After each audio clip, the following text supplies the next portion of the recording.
Hello friends, I am Dr. Guruna Shinde.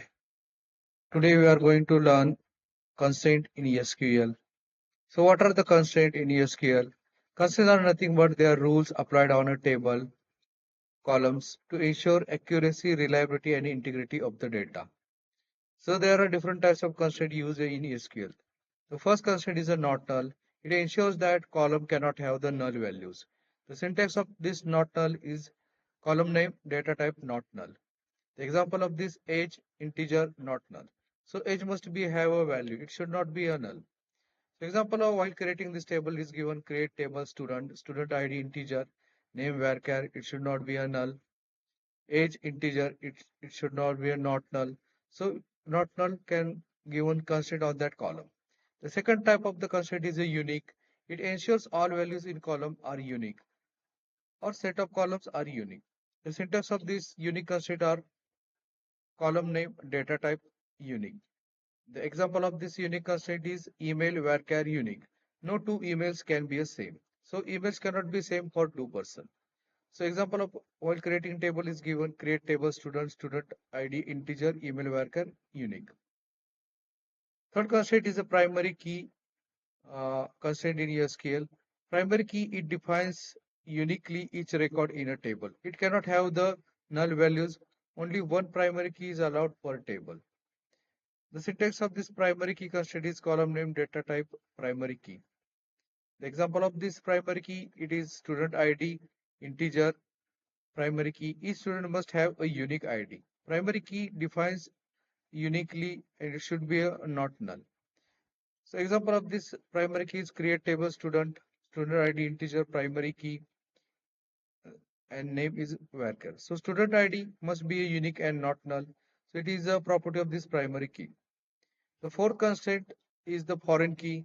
It ensures referential integrity between two tables. The value must exist in a reference table's primary key.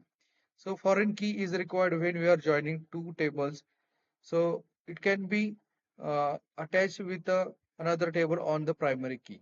So foreign keys has the referential integrity between two tables.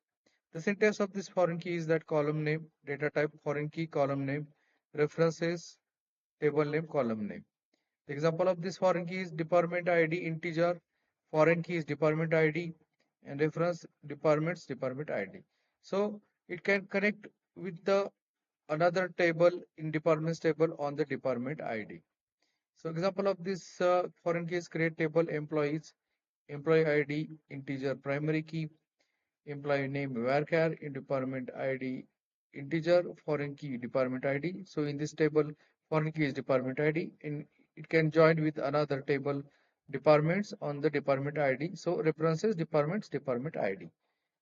Next type of the constraint is a check constraint. It ensures that all values in column must satisfy the specific condition. The syntax of this constraint is a column name data type check condition. The example of this check constraint is marks integer.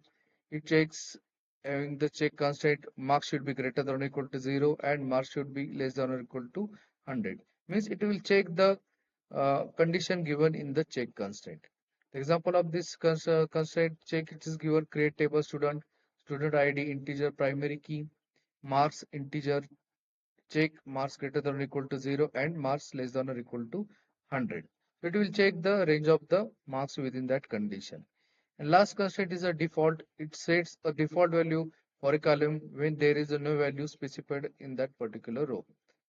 The syntax of this default constraint is column name data type default uh, with a default value. The example of this default constraint is status varchar default active. Means there is when there is no values given about the status, it will default take the active value. So example of this default constraint is create table users user ID integer primary key. The first column, second column username varchar and status varchar default active. Means when there is no value in the status column, the default value should be active. So this is all about the constraint in SQL. We require constraint while defining tables and the data in a column. The important data about the constraint is that constraint helps maintain data accuracy and consistency by enforcing rules on a data in a column of a table. This is all about the constraint in SQL. Thank you. Thank you very much.